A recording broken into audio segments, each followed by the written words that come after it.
In the depths of Europa's ocean, where the sun didn't shine and light was as mythical as a politician's promise, Dr. Fireland Thorne leaned back in his chair, surveying the control room of their underwater dome. A flickering light bulb waged a valiant but ultimately doomed battle against the encroaching darkness. "Anyone else feel like we're living in a haunted fishbowl?" he asked, voice dripping with sarcasm. Tina, the team's biologist, rolled her eyes. "More like a haunted tin can. And you're the sardine. Imagine that, me, a sardine. And here I was thinking I was the tuna." Fireland grinned, fiddling with a console that had as much functionality as a chocolate teapot. The rest of the research team was scattered around the room, each attempting, and largely failing, to look busy. Eric, the engineer, was banging away on a stubborn panel that refused to do as it was told. "Damn thing's about as cooperative as a cat on bath day," he muttered. "Why do I feel like this place is conspiring against us?" Fran, the team's communications expert, said from behind a terminal displaying more errors than successful connections. "I swear, it's like it knows we hate it here. And I thought paranoia was supposed to set in later," Fireland replied. "At least give us a month before we start losing it." Outside the dome's thick glass walls was an endless stretch of inky black water. Europa, with its icy crust and hidden oceans, had been heralded as the next great frontier. But from where Fireland sat, it looked more like a cosmic joke. The world's largest aquarium, and they were the newest exhibit. "Hey, did anyone remember to pack a sense of adventure?" Eric asked, wiping a smear of grease off his forehead. "I seem to have misplaced mine somewhere between the surface and this hellhole." The room was filled with the hum of machines and the occasional creak of the structure settling in its watery grave. For something designed to withstand pressure that could turn a human into a pancake, it sure sounded like it was moments away from imploding. Fireland leaned forward, scrutinizing the data on his console. "Look at these power readings. We're getting fluctuations like a cheap hotel's neon sign." "Cheap hotel? More like a 3-star resort," Tina interjected. "If that. But seriously, what's causing it?"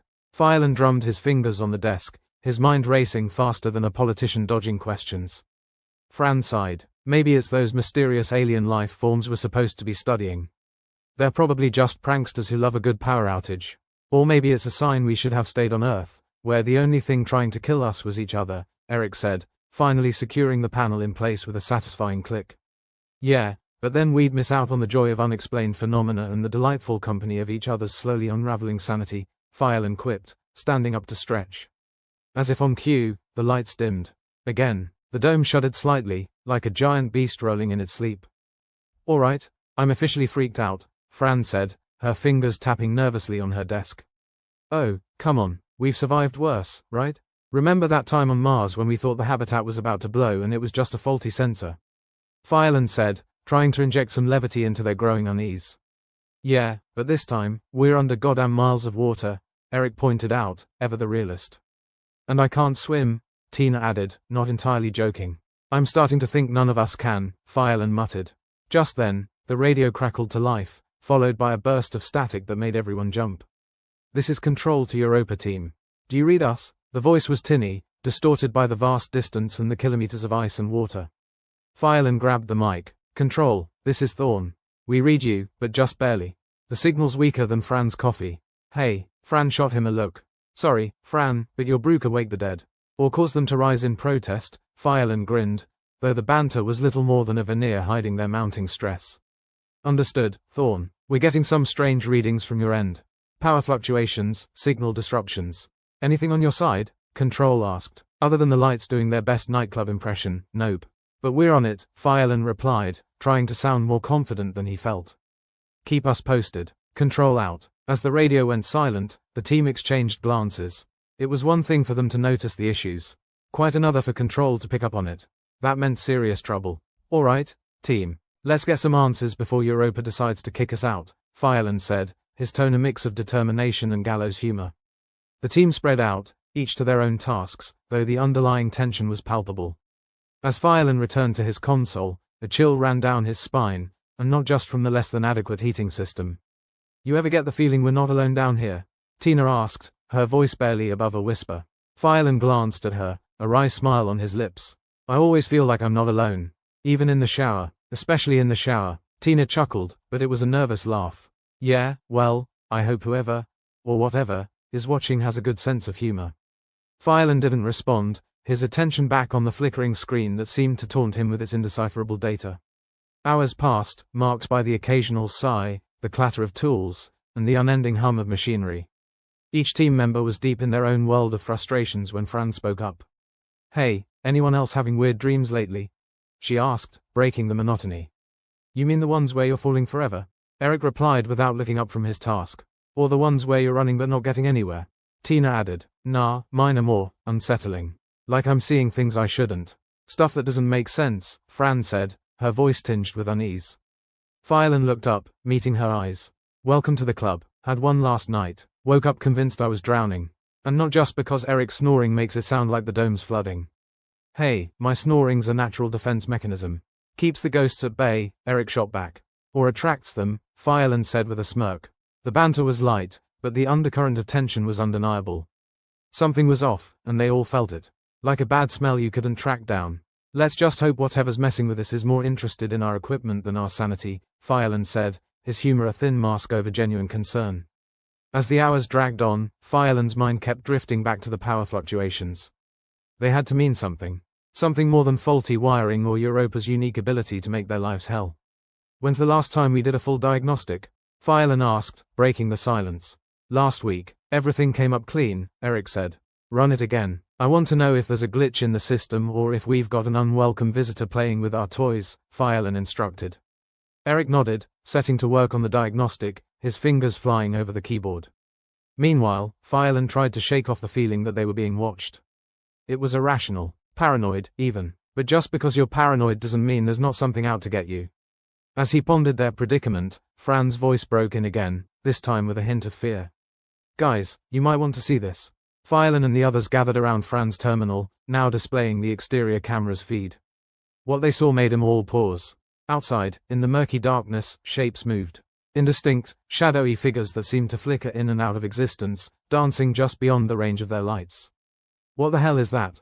Tina asked, her voice barely above a whisper. "If I knew, I'd be screaming," Phylan replied, his voice tight. "Looks like we've got company," Eric said, stating the obvious. Phylan watched the screen, the shapes moving with an unsettling grace. They were clearly not human, but what they were defied explanation. "Well, I guess we found our power problem," Phylan said, trying to keep his tone light. "Or it found us," Fran suggested, her face pale in the dim light. The dome creaked ominously, as if echoing their fears. Outside, the shadows continued their dance, oblivious to the terror they inspired inside the dome. "All right, team, let's find out what we're dealing with before we end up as an extraterrestrial snack," Phylan said, his voice firm. But deep down, he couldn't shake the feeling that they were already past the point of no return. That whatever secrets Europa held, they were now part of them, whether they liked it or not. The dome's interior was quiet, save for the soft murmur of machinery and the occasional groan of the structure settling into its underwater grave. It was the sound of impending madness, and Dr. Phylan Thorne was getting all too familiar with it. He leaned against the console, staring at the flickering screen like it owed him money. "Seriously, you'd think with all the technology at our disposal, we'd have sorted this by now," Phylan muttered, smacking the console with the palm of his hand. "But no, we've still got this piece of crap. Careful, Phylan, you keep that up, and it might start thinking you're trying to flirt," Fran quipped from her station. She was hunched over her terminal, trying to make sense of the data coming in, or, more accurately, trying to decipher the chaos masquerading as data. "Yeah, well, if it starts buying me dinner, then we'll talk," Phylan shot back. "Until then, it's just another piece of junk in a sea of it." Eric, elbows deep in a tangled mess of wires and circuits, grunted. "If I have to untangle these cables one more time, I'm gonna start charging them rent." "Don't threaten him," Tina said, wheeling her chair over to Eric. "They'll just unionize, and then you're really screwed." Phylan's eyes drifted back to the screen, the data swirling like an abstract painting done by a toddler on a sugar high. "Anyone else notice those energy fluctuations are getting worse?" "Maybe it's Europa's way of saying hello," Tina suggested, popping a bubblegum bubble with a loud crack. "Or goodbye. Hard to tell with these cosmic entities." Eric wiped a smear of grease from his forehead, leaving a similar smear in its place. "It's like the universe's version of a bad first date. All signals, no sense." "Story of my life," Fran said, shaking her head at her stubborn terminal. "But seriously, Phylan, you think there's something down there?" Phylan shrugged, his eyes narrowing at the screen. "It's either that or Europa's got one hell of a power grid issue." Fran snorted. "Yeah, well, if it starts asking for a refund, we're definitely in trouble." The banter was keeping the edge at bay, but the unease was palpable, like a bad smell they couldn't track down. Fireland's hand hovered over the controls as if he could force them to cooperate through sheer willpower alone.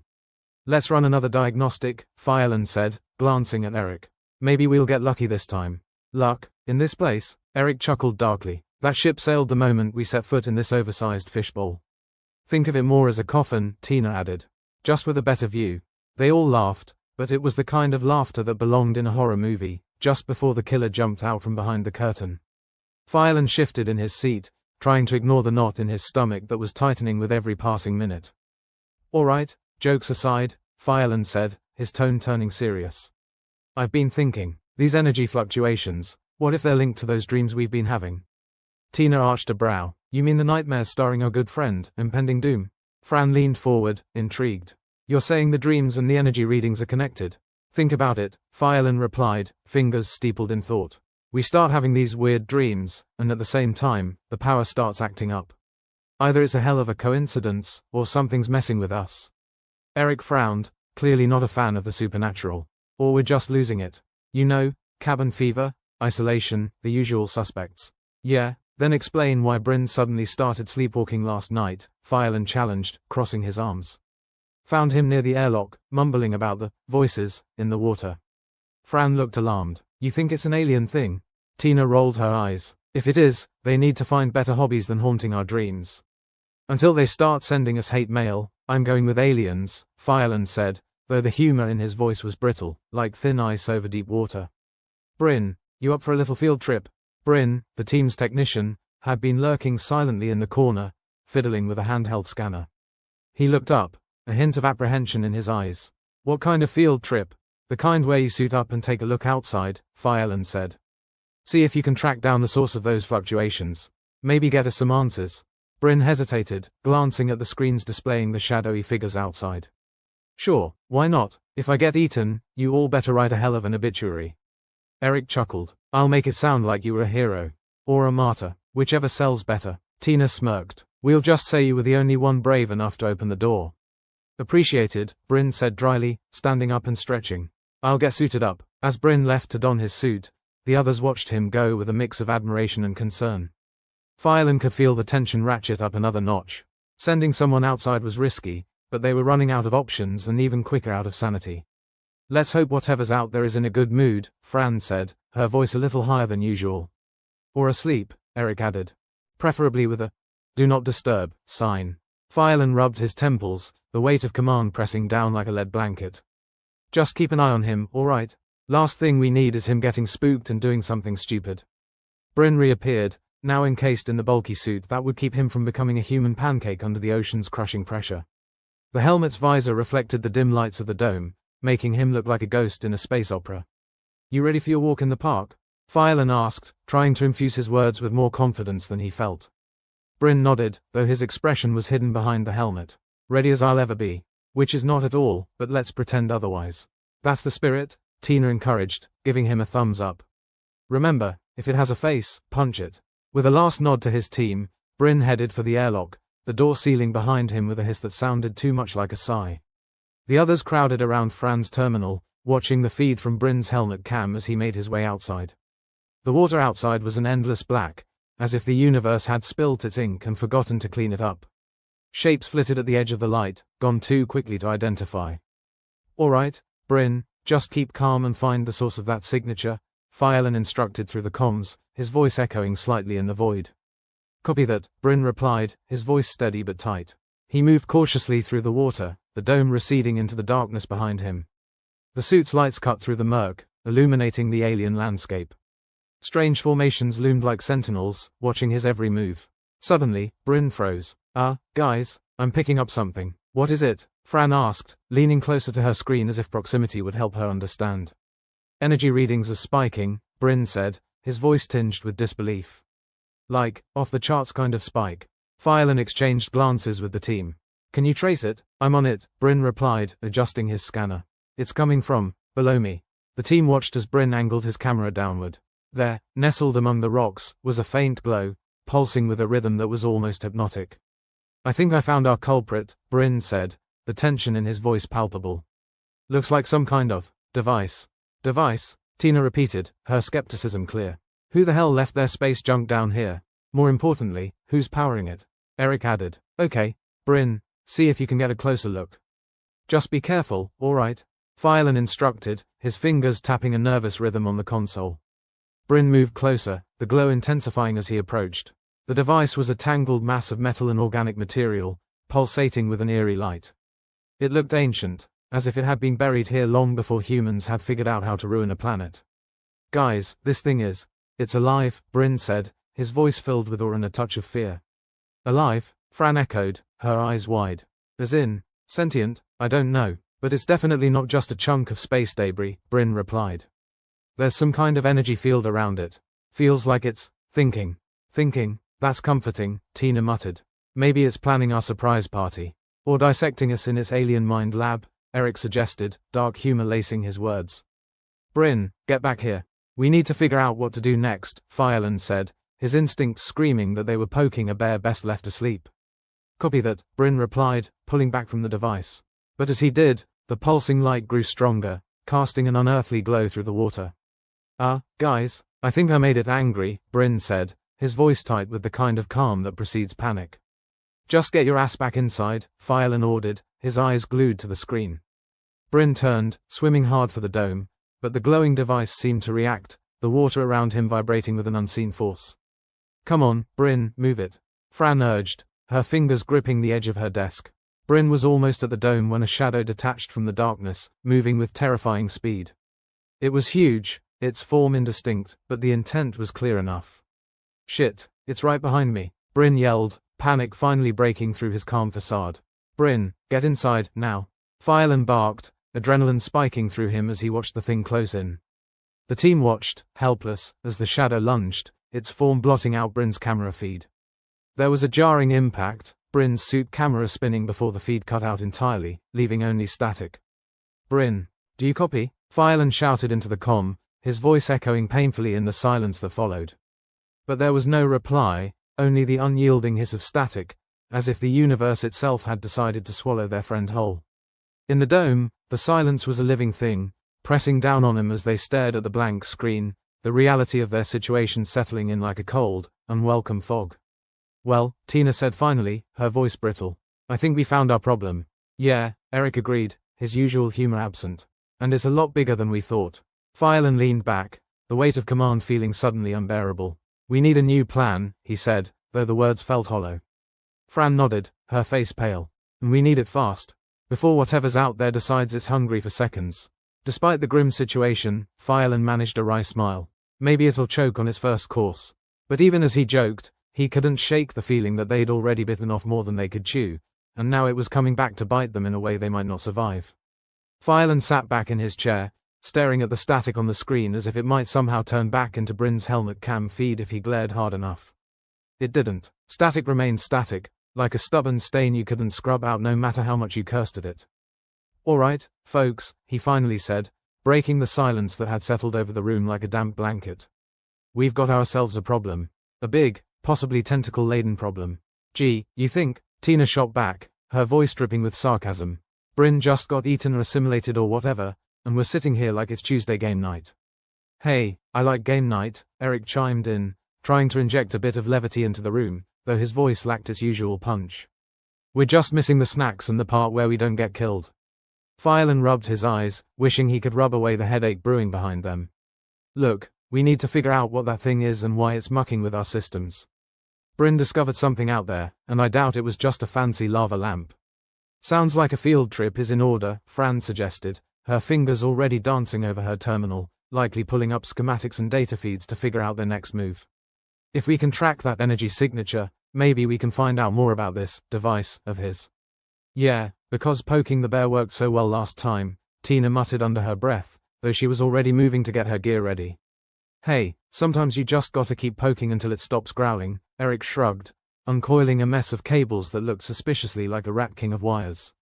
Or eats you, but, nothing ventured. Nothing gained, except maybe some alien indigestion, Fran added, not looking up from her terminal. Phylan stood, stretching his back until it cracked like a gunshot in the tense silence. Alright, gear up, we're heading deeper into the ocean. If we find more of these devices or whatever they are, maybe we can figure out how to turn them off. Or at least negotiate a ceasefire. You think they speak human? Tina asked, raising an eyebrow as she checked her equipment. Our charm and wit might not translate. I dunno, maybe they just need a dance-off to settle things, Eric suggested, grinning. I'm pretty sure I've got a mean moonwalk. Yeah, well, let's hope it doesn't come to that, Fireland sighed. Last thing we need is you having your own thriller moment. The team suited up, the clatter of equipment and the hiss of suits pressurizing filling the room. Fireland checked his helmet seal, feeling like he was about to step into the world's worst swimming pool. Everyone set, ready as I'll ever be, Fran nodded, her expression grim but determined. Let's go make some new friends, Eric added, giving a thumbs up that seemed more hopeful than confident. Tina just grunted, which Fireland took as enthusiastic assent. They moved to the airlock, the door sliding open with a reluctant groan. The water outside was an endless void, pressing against the dome like the weight of a million terrible decisions. They stepped out, the cold seeping into their suits like an unwelcome guest determined to stay. All right, keep your eyes peeled for anything that glows, moves, or looks like it wants to eat us, Fireland instructed over the comms, the slight echo of his voice adding a ghostly edge to the black water. Or all three, Fran added, her voice a little too loud in his ear. They swam deeper, the dome fading into the abyss behind them. The only sound was their own breathing and the faint ripple of disturbed water. Shapes moved at the edge of their lights, but none came close enough to be more than half-glimpsed fears. Getting some funky readings, Fran said, her voice crackling over the comms as her scanner beeped in the background. Like Bryn's, but more intense. Fantastic, Tina muttered. We found the mother lode of creepy alien tech. Or the mother, Eric suggested, his tone far too cheerful for Fireland's liking. The water around them started to glow faintly, a phosphorescent shimmer that seemed to pulse with its own heartbeat. They followed the glow, and soon they found themselves staring at a structure that defied easy description. It was part metal, part something organic, like a spaceship had gotten cozy with a coral reef and decided to raise a family. Well, would you look at that, Fireland said, not sure if he was awed or horrified. I think we've found the source. The structure was massive, stretching out of sight into the darkness above and below. It pulsed with light, an eerie, rhythmic glow that seemed to vibrate in time with something deep within the ocean. Looks like something out of a bad sci-fi movie, Tina commented, though there was a note of awe in her voice. You think this is where those energy readings are coming from? Unless there's another giant alien discotheque down here. I'm betting on it, Eric replied, his eyes wide as he took in the sight.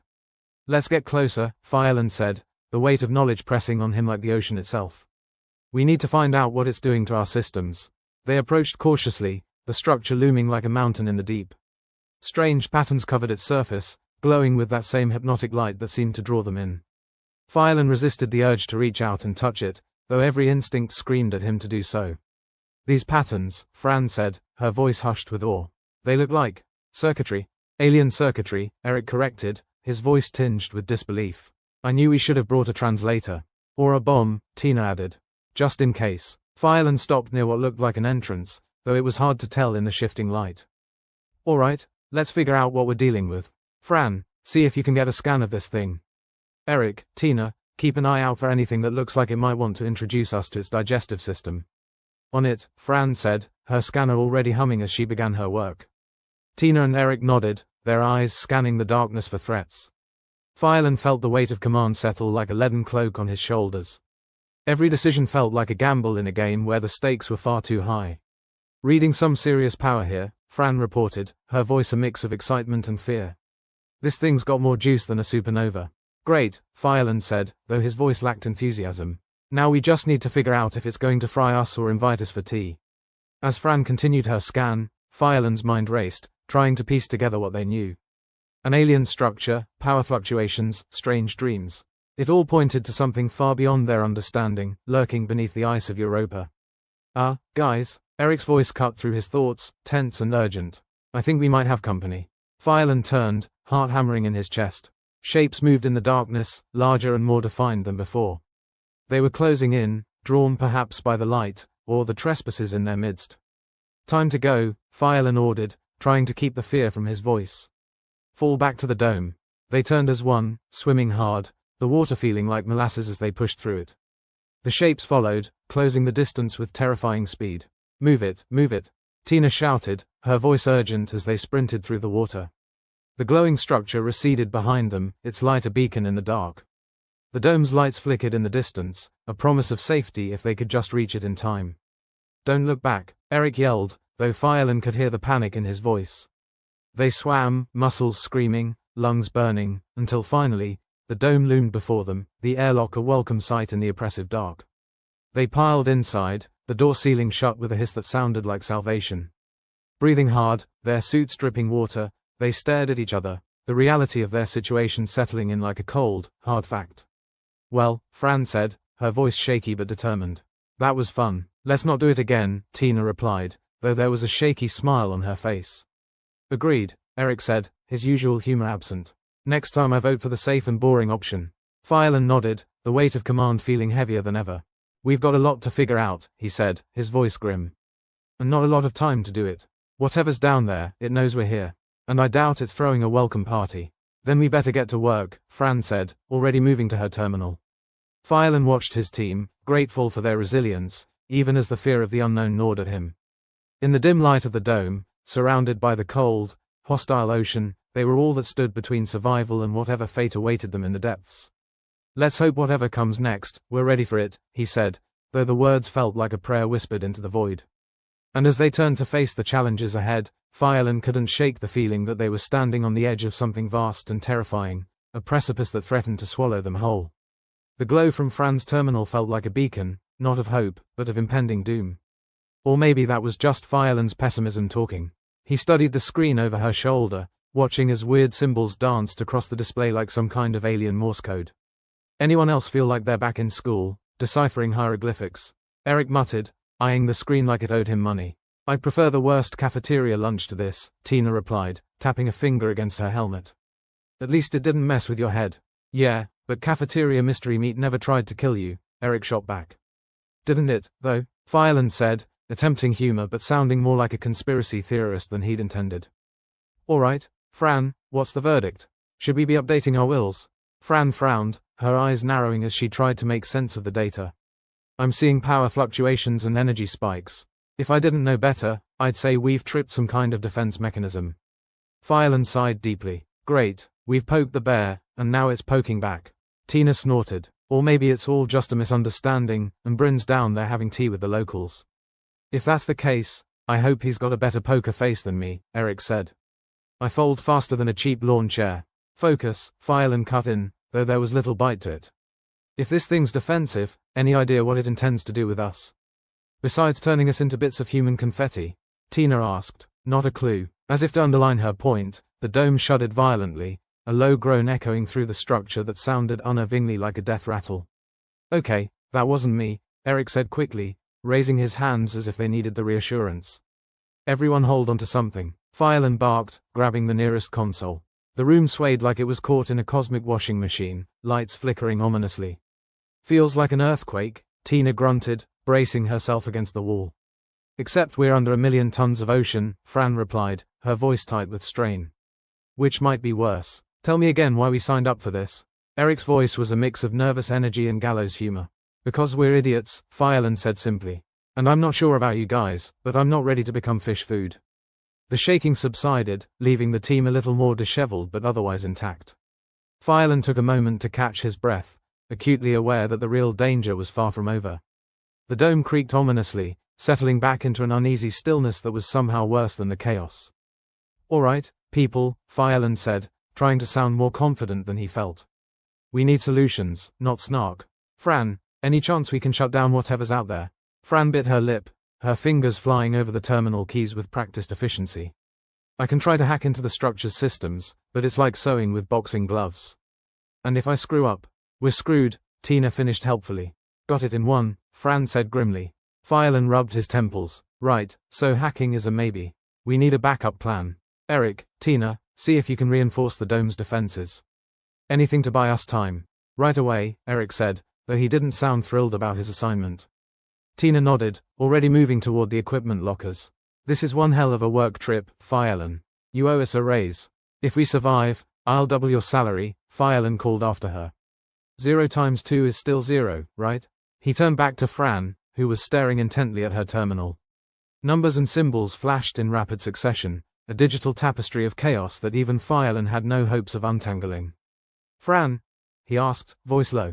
She waved him off, her eyes glued to the screen. I'm getting something, but it's not good. Phylan leaned in, his heart skipping a beat. How not good? Remember those spikes I mentioned? Fran said, her voice tight.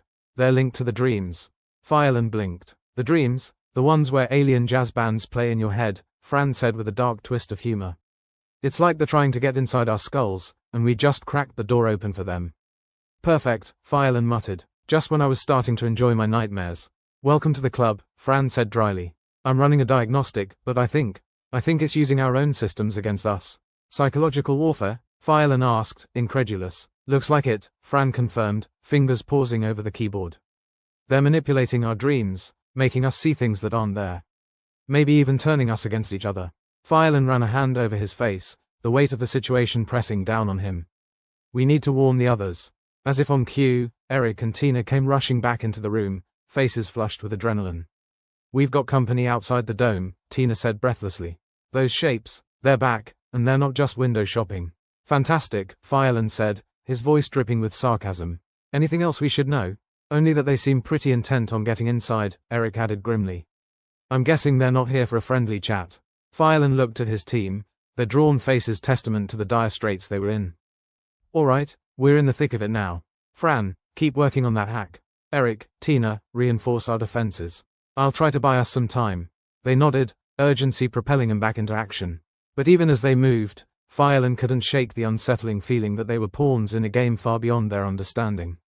Stay sharp, stay alive, he said, more to himself than anyone else. As the team scrambled to fortify the dome, Phylan found his thoughts drifting to Bryn. Were they facing the same fate? Or had Bryn already succumbed to whatever malevolent force lay beneath the ocean's icy depths?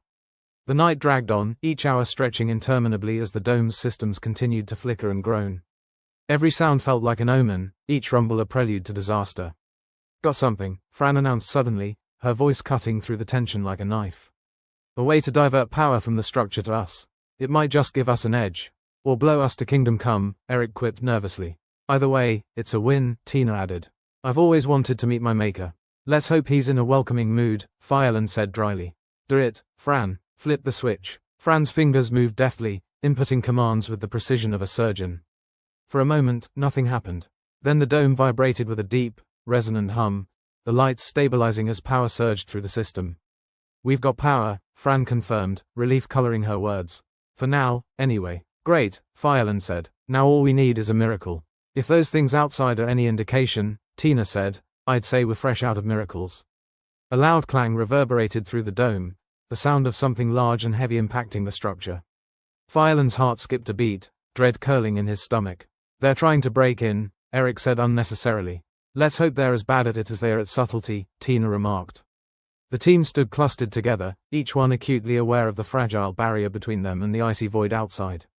Phylan swallowed hard, the weight of command heavy on his shoulders. Fran, can we do anything to slow them down? Short of inviting him in for a cup of tea, not much, Fran replied, her voice tight with tension. I'm working on boosting our defenses, but it's like trying to sew a parachute while you're falling. Just do your best, Phylan said, though the words felt hollow. Time stretched, each second a drawn-out agony as the alien forces continued their assault. The dome shuddered again, and Phylan felt the floor shift beneath his feet. Phylan, Tina said, her voice low and urgent. We can't hold out much longer. We need to find a way out of this, Eric added, a hint of desperation in his voice. I know, Phylan said, his mind racing. I've got a plan, but it's risky. Riskier than this? Tina asked, raising an eyebrow. Depends on your definition of risky, Phylan replied. We need to confront whatever's controlling this. It's the only way to stop it. Head straight into the belly of the beast, huh? Eric said, attempting humor but failing to mask his fear. More like jab it in the gut and hope it doesn't notice, Phylan corrected. Fran, any chance we can pinpoint where the control signals are coming from? Fran hesitated, then nodded slowly. I've been tracking the energy flow. There's a central nexus, deeper than we've gone before. Phylan took a deep breath, the enormity of their situation weighing on him. Then that's where we're headed. Into the heart of darkness, Tina muttered, shaking her head. I guess this is what they meant by all or nothing. Let's hope it's all, Eric said, attempting a smile. Or at least, mostly. Get ready, Phylan said, his resolve hardening. We move out in 5.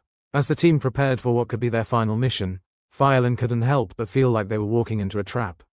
But with the dome under siege and no other options left, it was a risk they had to take. He looked at his team, their faces grim but determined, and felt a swell of pride. Whatever happened next, they would face it together. "Let's do this," he said, and they moved as one into the unknown, ready to confront the darkness that awaited them beneath Europa's icy ocean. The dome wasn't so much humming anymore, it was more like it was purring, but the kind of purr you get from a cat right before it claws your face off. The lights flickered again, like Disco Night for the Damned, and Fireland couldn't help but wonder if they'd missed the "Welcome to your doom" sign on the way in. Communication systems are still down. Fran's working her magic, but I wouldn't bet my last synthetic coffee on a miracle, Eric said, fiddling with some cables that looked suspiciously like they'd been glued together with hope and yesterday's lunch. "You could always try praying," Tina suggested, her voice dripping with irony. "Though I hear God's reception is particularly bad around these parts."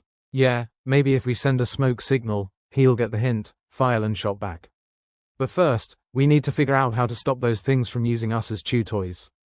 Fran, still glued to her terminal, piped up. "I'm doing my best here, but it's like trying to fix a leak with a spoon." "Thought you liked challenges," Eric chimed in, a smirk playing on his lips. "Challenges, yes. Certain death, not so much," Fran retorted without looking up. "Plus, these aliens have worse taste in frequency than a teenager with a pirate radio station." "Speaking of taste, what do you think those things want with us?" "Dinner, date night?" Tina asked, flicking through her tool belt for something that might actually help. "Let's just say I don't want to be around to find out," Fireland said, trying to keep the dread out of his voice. "Fran, do you have anything on that Nexus yet?" Fran's fingers danced over the keys like she was playing devil's tic-tac-toe. "I've got a location, but if they're feeding off our fears, they're going to get a buffet.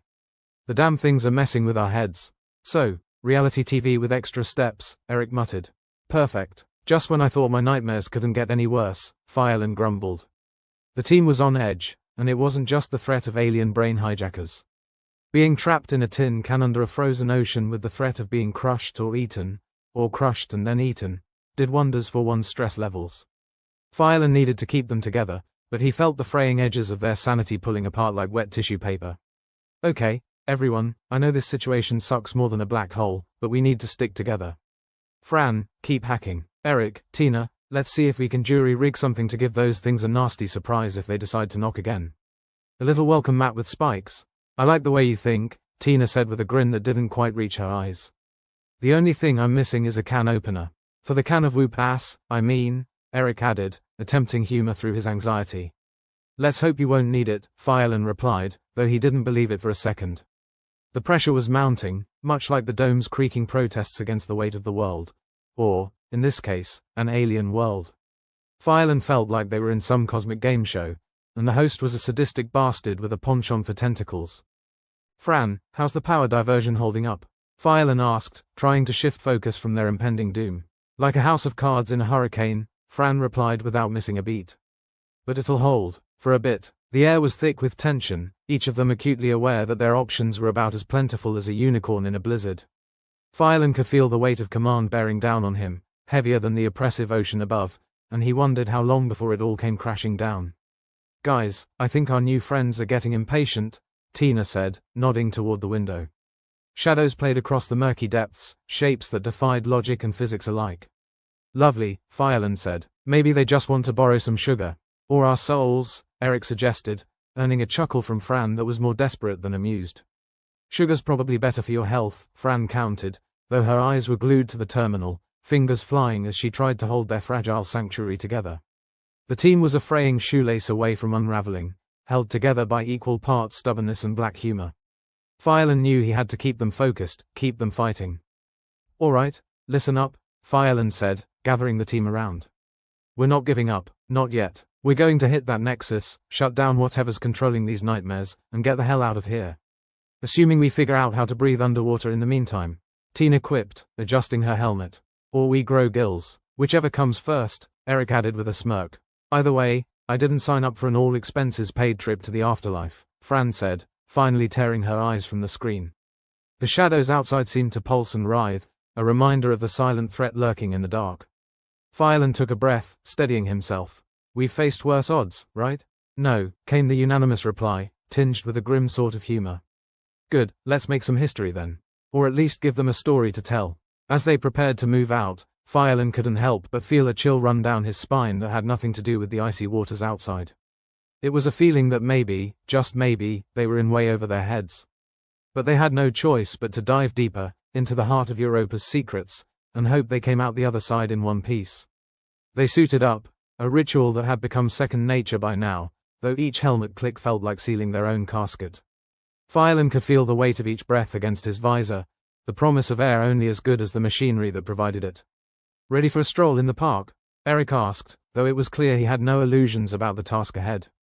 "Yeah, if by park you mean an alien-infested hellscape," Tina replied, her fingers dancing over her equipment one last time. "I've got a few surprises ready if they want to play." "Good, let's hope we're the ones with the bigger dog in this fight," Fireland said, trying to muster a confidence he didn't feel. The hatch opened with a groan that echoed through the dome, the oppressive darkness outside a stark contrast to the faint, artificial glow inside. As they stepped out, the cold seeped through their suits, a reminder of the unforgiving world they were attempting to conquer.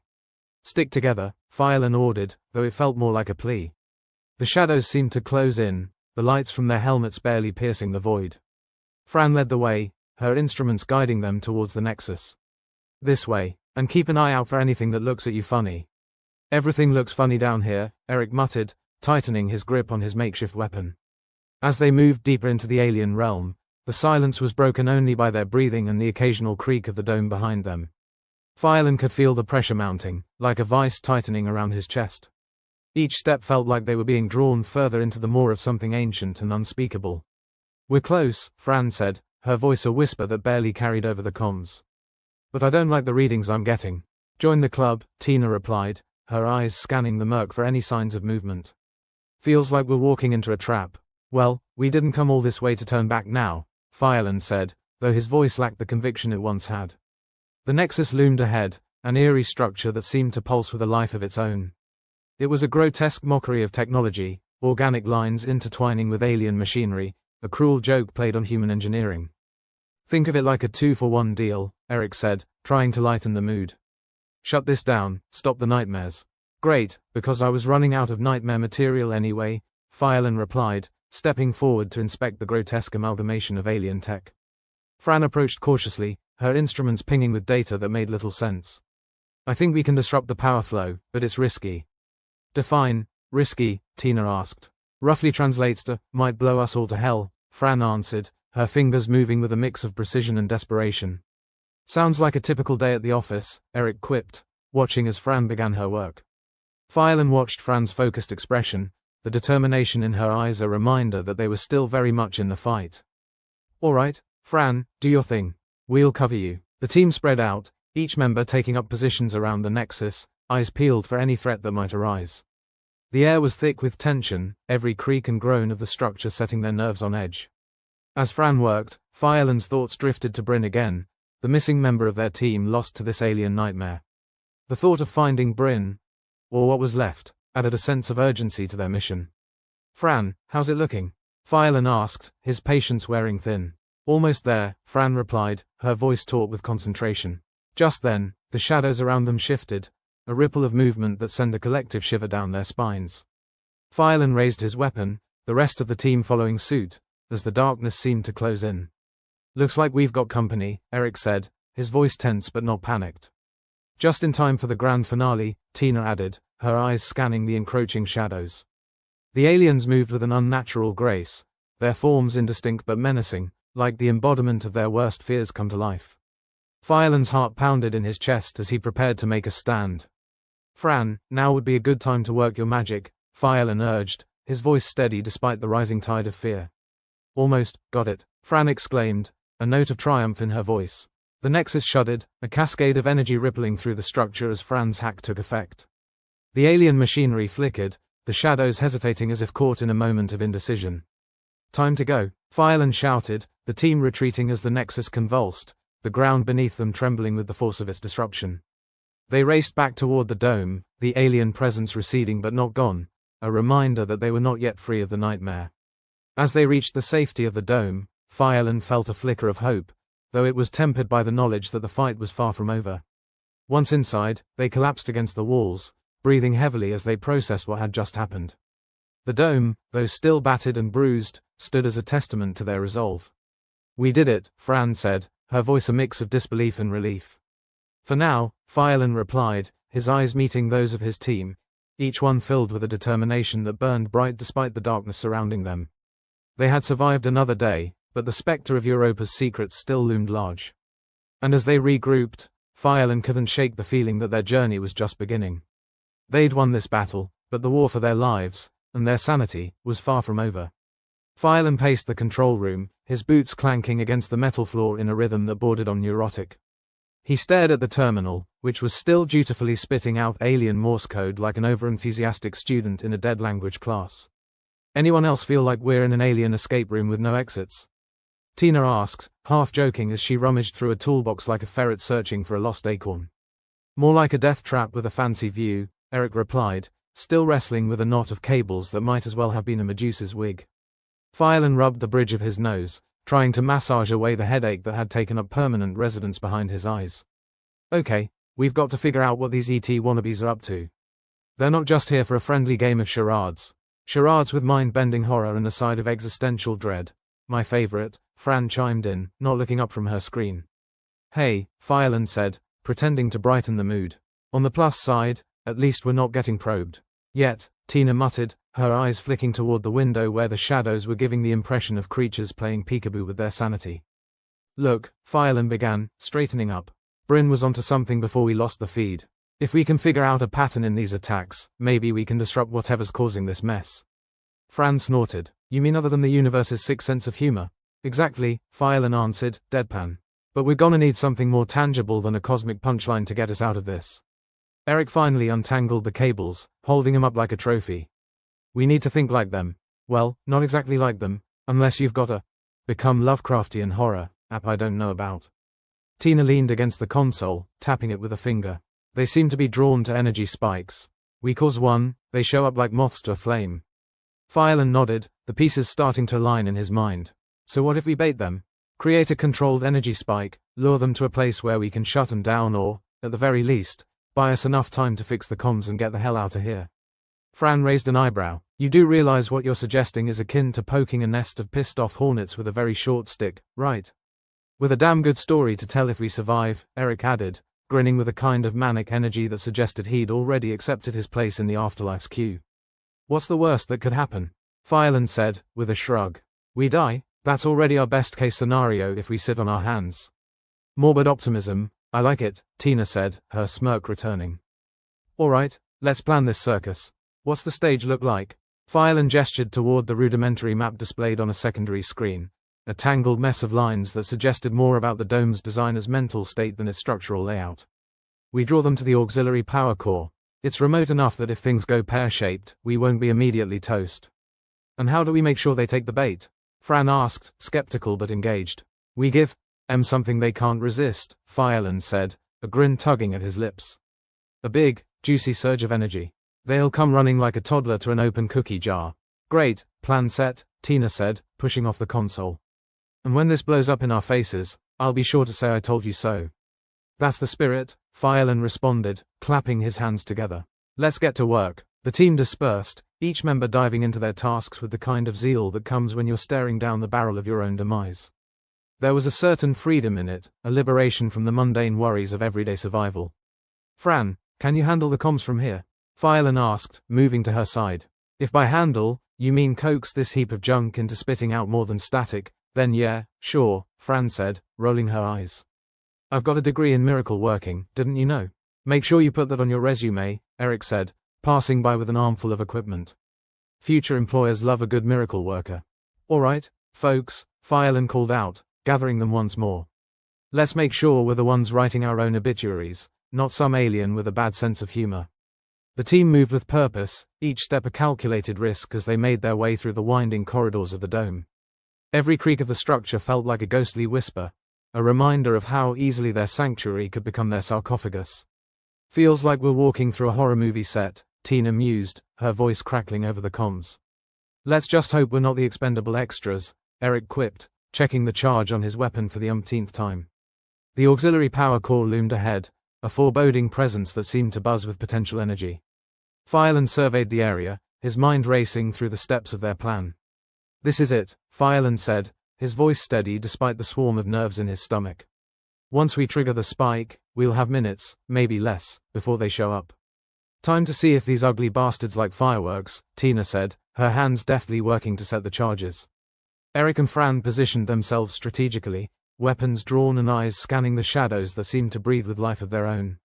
"Everyone ready?" Fireland asked, his finger hovering over the control panel that would set their plan into motion.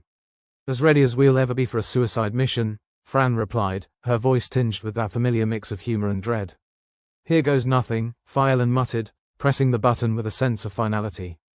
The power core hummed to life, a surge of energy coursing through the systems. The lights flickered, casting eerie shadows that danced along the walls like specters. "Now we wait," Eric said, his knuckles white around his weapon. The seconds dragged on, each one heavy with tension. The air was thick with anticipation, every creak and groan of the dome amplified in the silence. Then, they came. The aliens emerged from the shadows like a nightmare-given form, their movements fluid and unnatural. They were drawn to the energy, a swarm of darkness converging on the core with a single-minded focus. "Well, they sure know how to make an entrance," Tina said, her voice laced with sarcasm. "All right, let's show them the door," Fireland ordered, gesturing for the team to hold their ground. The battle was chaotic and brutal, a symphony of violence that pushed them to their limits. The aliens were relentless, a tide of malevolent intent that threatened to overwhelm them at every turn. Fireland fought with a ferocity born of desperation, each strike fueled by the knowledge that failure meant more than just death. It meant oblivion, the erasure of everything they were. "Fran, how's it looking?" Fireland shouted over the cacophony of combat. "Just a few more minutes." Fran yelled back, her fingers dancing over the controls as she tried to stabilize the core and transmit a signal strong enough to break through the interference. "We don't have a few minutes," Eric cried out, fending off an alien that had gotten too close for comfort. "Just keep 'em off me," Fran snapped, her focus unyielding as she worked her magic. The tide of aliens surged again, pressing him back with a ferocity that bordered on madness. Fireland grit his teeth, refusing to give an inch. "Come on, you ugly sons of bitches," he growled, swinging his weapon with a grim determination. Tina and Eric fought with equal vigor, their banter replaced by the sharp bark of orders and the desperate rhythm of battle. Finally, with a triumphant shout, Fran slammed her hand down on the terminal. The power core pulsed once, twice, then fell silent, the energy spike dissipating into the ether. For a heartbeat, the world held its breath. Then, like a curtain falling, the aliens retreated, their forms dissolving into the shadows as quickly as they had appeared. "Did it work?" Tina asked, her voice breathless and tinged with disbelief. Fran nodded, her expression one of exhausted triumph. "Signal's out. It won't hold forever, but it'll give us a window to call for help." "About damn time," Eric said, slumping against the wall with a weary grin.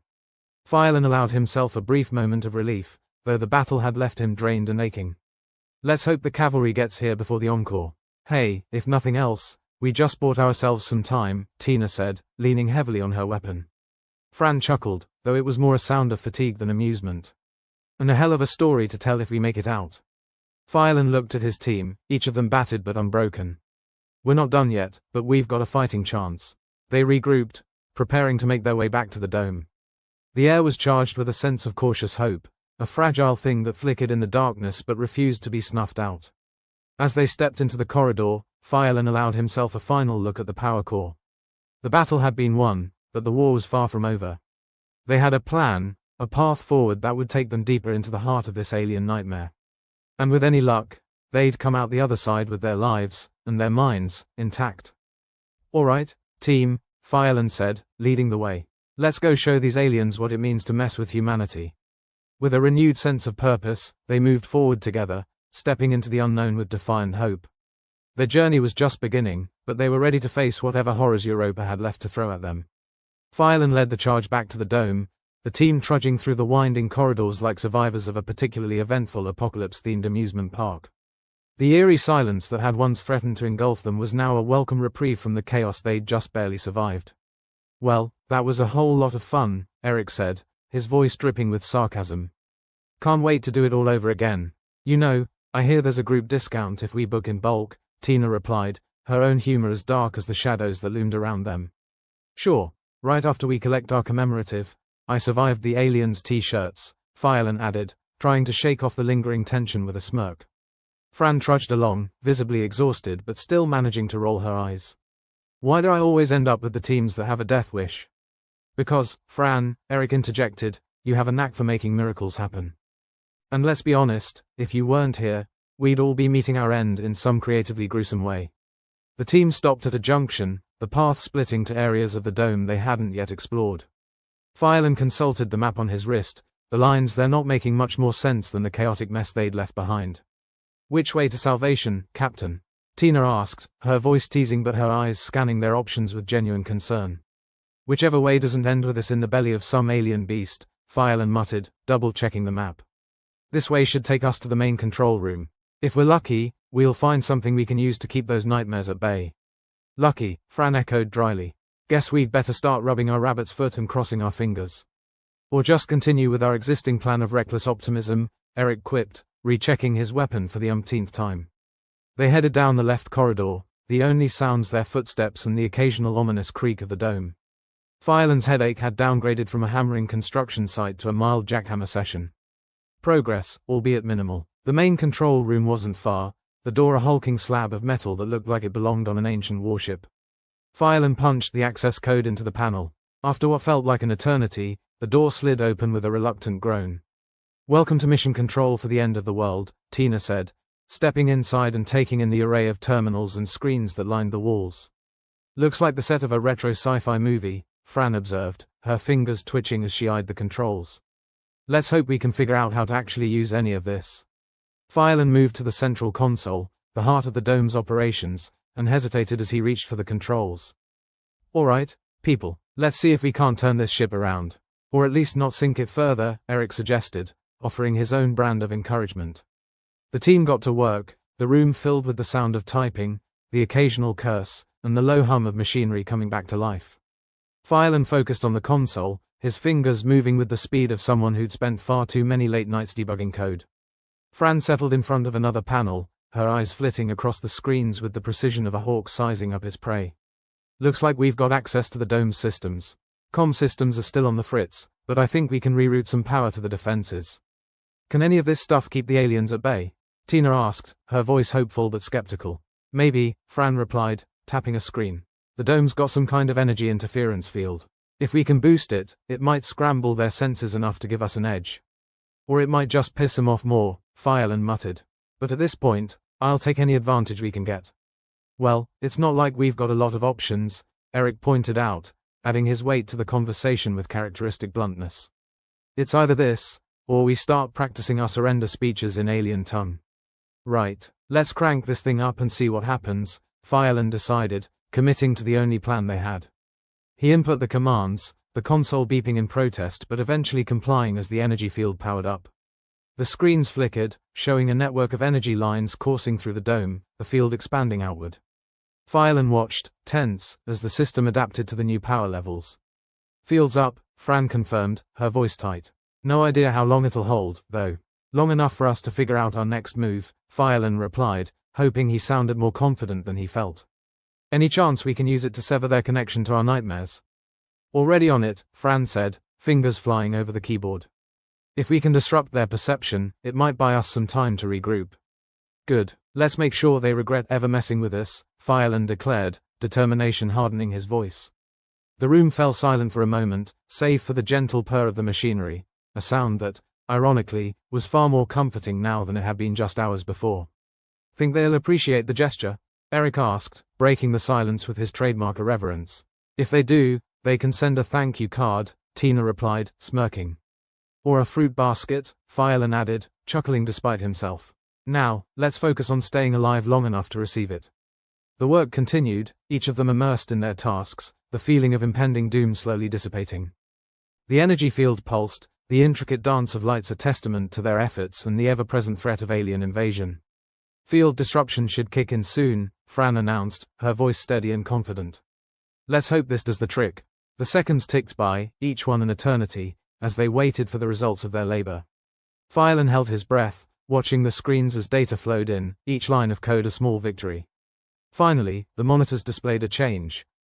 The alien signals began to waver, their once solid lines now fragmented and chaotic. Looks like it's working, Fran said, her voice barely concealing her relief. We might just have a fighting chance. Guess the miracle worker's back, Eric said, grinning at her. Don't get used to it, Fran shot back, though the smile tugging at her lips hinted at her own mixture of pride and amusement. The field continued to work its magic, pushing back the alien influence.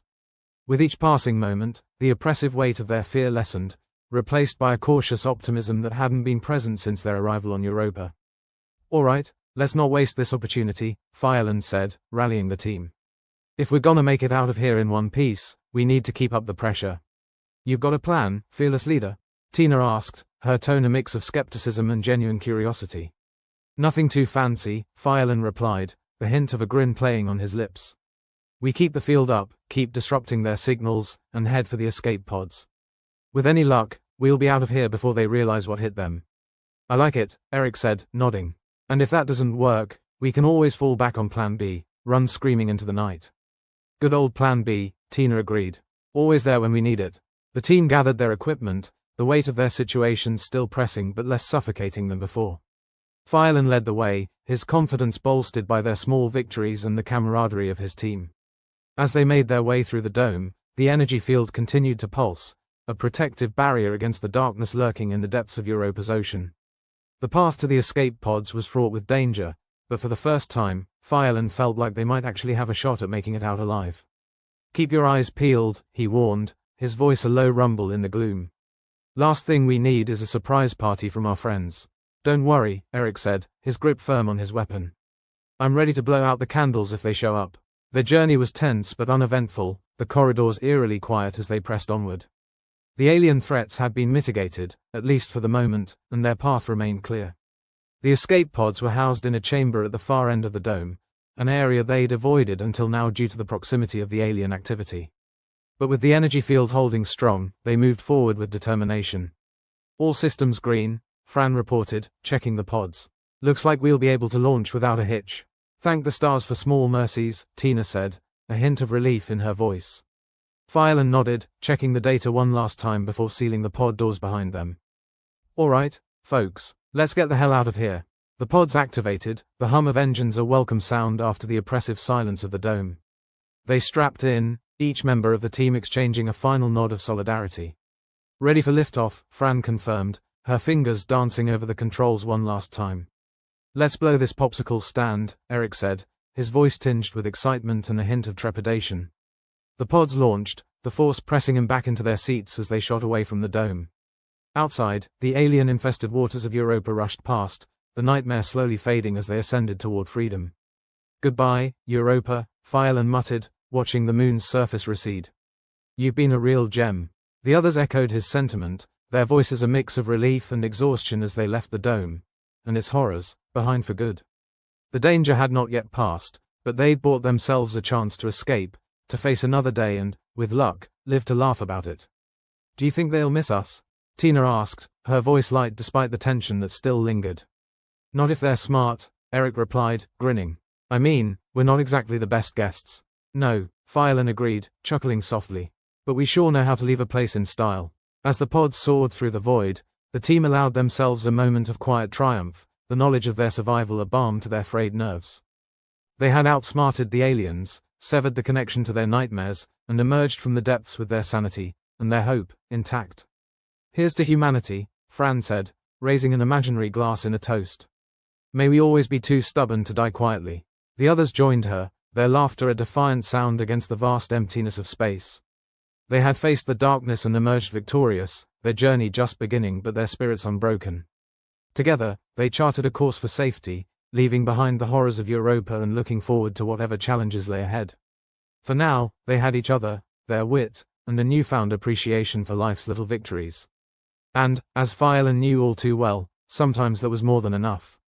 The escape pods rattled their way through the inky void, each jolt reminding Fireland that space travel was less majestic journey and more high-speed blender ride. The team sat in silence, the hum of the engines and the occasional creak of the metal frame their only companions. It was a symphony of uneasy peace, if you were the kind of person who enjoyed the sound of impending doom. Anyone else feel like a microwave burrito? Eric's voice crackled through the intercom, breaking the silence with his usual charm. Only if the burrito was made from anxiety and existential dread, Tina replied, her words as sharp as a well-honed blade. Fireland chuckled, the tension in his shoulders easing slightly. Isn't that every space mission? A little bit of terror, a whole lot of wondering why you ever left Earth in the first place. Yeah, but Europa takes the cake, Fran chimed in. And it's one of those cakes that looks pretty but tastes like it was baked with malice. I think that's called fondant, Fireland said, earning a chorus of tired snickers. As the humor faded, the gravity of their escape lingered, a reminder of just how close they'd come to becoming alien chew toys. But they'd managed to sever the alien connection, if only temporarily, and it was enough to give them a fighting chance. The pod's navigation system beeped, drawing Fireland's attention to the small screen. Looks like we're on course for docking with the main ship, he announced. Let's hope it's as welcoming as a rusty can in deep space can be. Better than this tin can, Eric muttered. I swear, if I survive this, I'm never setting foot in a pod again. I'll walk home if I have to. If you find a way to walk through space, let me know, Tina said dryly. I've got a few commutes I'd like to skip. As they approached the ship, the enormity of their ordeal began to settle in. They'd faced down their fears, battled alien interference, and somehow come out the other side. The ship loomed ahead, a beacon of safety, or at least a slightly less hazardous hellhole. We're coming in for docking, Fran said, her focus narrowing to the controls. Everyone hold onto something, preferably not each other. The docking process was smooth, by which Fireland meant it only felt like he'd been punched in the gut once or twice by invisible hands. The pod clunked into place, and the locks engaged with a reassuring hiss. Well, we're here, Fireland said, unstrapping himself and stretching his cramped muscles. I suggest we get off this thing before it decides it doesn't like us anymore. The others murmured their agreement, and they made their way into the ship's interior. The transition from the confined space of the pod to the slightly less confined corridors of the ship was like going from one claustrophobic nightmare to another. Fran took a moment to check her handheld device, ensuring their survival was still on track. All systems are functional, she reported. We've got air, gravity, and, miraculously, coffee in the galley. Survival priorities: oxygen, gravity, caffeine, Eric quipped. In that order. Some might argue caffeine should be first, Tina mused, pushing her hair back from her face. Especially after what we've just been through. Point taken, Fireland conceded. Let's get to the control room and see how long we can keep this ship in one piece. As they walked, the conversation naturally drifted to their recent escapades. So, about those aliens, Tina started, her tone casual but her eyes serious. They seem pretty intent on screwing with us. Yeah, well, they've got a hobby, Eric replied, shrugging. Some people collect stamps, others invade minds with creepy psychic tendrils. Fran snorted, and here I thought my ex was the worst thing from space. They reached the control room, a space that could only be described as clean chaos. Screens blinked with data, and the hum of computers filled the air. Fireland took his place at the central console, his fingers deftly moving across the controls. All right, let's see what we're dealing with, he said, inputting the commands to bring up the ship's diagnostics. As the screen populated with information, Fireland's confidence grew. The ship had sustained some damage, but nothing they couldn't handle. The alien influence, for now, seemed to be at bay. Ship's stable, he announced, feeling a rare sense of relief. Now, we just need to make sure it stays that way. It's funny, Tina said, leaning against the console. A few hours ago, we were all facing our worst fears. Now, we're back to business as usual. Funny how staring death in the face gives you a fresh perspective, Fran agreed, her voice tinged with irony. Makes your boss's angry emails seem like a vacation. As they continued to assess the ship's condition, Fireland couldn't help but reflect on their journey. Europa had been a test, of endurance, of wit, of their collective sanity. They'd been pushed to the brink, and somehow, they'd come out stronger. Hey, Fireland, Eric called, interrupting his thoughts. Think we'll get a medal for this? Or at least a decent vacation? Maybe a coupon for one free existential crisis, Fireland suggested, grinning. Redeemable at your nearest black hole. I'll take it, Eric said, with a mock salute. Beats the hell out of a participation trophy. As they worked, the conversation turned reflective. It was impossible to ignore the bond that had formed between them, forged in the crucible of cosmic danger and gallows humor. So, Fran said, her voice softer now, what do you think? Are we heroes or just a bunch of lucky idiots? Heroes are just idiots who come back alive, Fireland replied, smirking. We just happen to be both. Tina chuckled. I guess it doesn't matter what we call ourselves. We survived. That's enough. And we did it together, Eric added, unusual sincerity creeping into his voice. I'd say that's worth something. It was a rare moment of camaraderie, a shared acknowledgement of what they'd accomplished. They'd faced the abyss, and against all odds, they'd walked away with their lives and their sanity, mostly, intact. "All right," Fireland said, clapping his hands and dispelling the sentimental mood. "Let's finish these repairs and get ready to leave this rock for good." "Agreed," Fran said, her fingers already flying over the console. "I'm ready to put this moon in the rear view." As they worked, the ship hummed around them, a testament to their tenacity and the strength they'd found in each other. They were battered, bruised, and maybe a little bit broken, but they were alive. And in the vast emptiness of space, that counted for a hell of a lot. "Hey, Fireland," Eric said, leaning back in his chair. "Think we'll get another mission like this?" "Only if we're unlucky," Fireland replied, grinning. "But if we do, at least we know we can handle it." "Yeah," Tina agreed, a rare note of optimism in her voice. "We faced the darkness and lived to tell the tale." Fran nodded, tapping a final command into the console. "Here's to humanity," she said, echoing her earlier sentiment. "Too stubborn to die quietly, and too smart to give up." "Amen to that," Fireland said, feeling a warmth that had nothing to do with the ship's heating system. As they wrapped up their work, the silence settled around them once more, not the oppressive weight of before, but a comfortable lull, a space to breathe, to reflect, to heal. Europa was behind them, and the future stretched ahead, full of unknowns and uncertainties. But for now, they had each other, their ship, and the knowledge that they'd stared into the abyss and refused to blink. "All right, team," Fireland said, standing and stretching his arms overhead. "Let's get some rest, we've got a long journey ahead." They filed out of the control room, their footsteps echoing in the quiet corridors. The ship felt less like a vessel and more like a home, or at least a temporary refuge from the chaos of the universe. As Fireland turned off the lights, he paused, taking one last look at the room that had been their sanctuary and their battleground. "Here's to the next adventure," he murmured to himself, a wry smile tugging at his lips. And with that, he stepped into the corridor, letting the door close behind him with a soft, final click.